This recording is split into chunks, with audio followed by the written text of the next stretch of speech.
All right, we're going to take a look at run-on sentences. There are three kinds, and we're going to focus on the first kind, which is two complete thoughts, two or more thoughts, two more sentences or independent clauses that run together without punctuation. So let's take a look at an example. So our first sentence, remember, has no punctuation. Redstone can provide power to different blocks. It can also be used to make logic gates. How can I correct this run-on sentence? First, I can add a comma followed by the conjunction and this will create a compound sentence. I can also add a semicolon followed by a lowercase letter.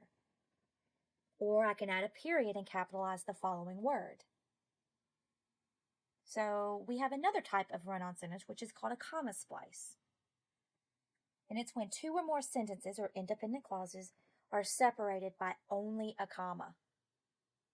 So the difference is the first one had no punctuation, the second one has just a comma. So here's an example. Diamonds are very rare to find. They can be discovered above bedrock. How can I correct this comma splice? Because this contains two complete thoughts separated by only a comma.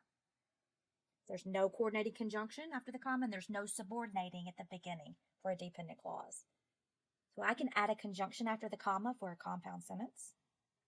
And I can add a semicolon followed by a lowercase letter.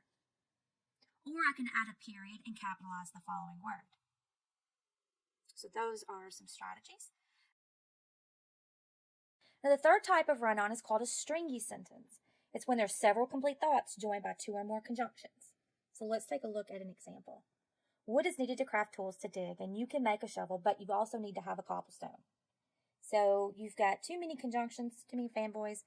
And how I can fix this is removing the first conjunction and changing the first comma to a semicolon. You never want to have a semicolon to be followed by a comma and conjunction because they mean the same thing.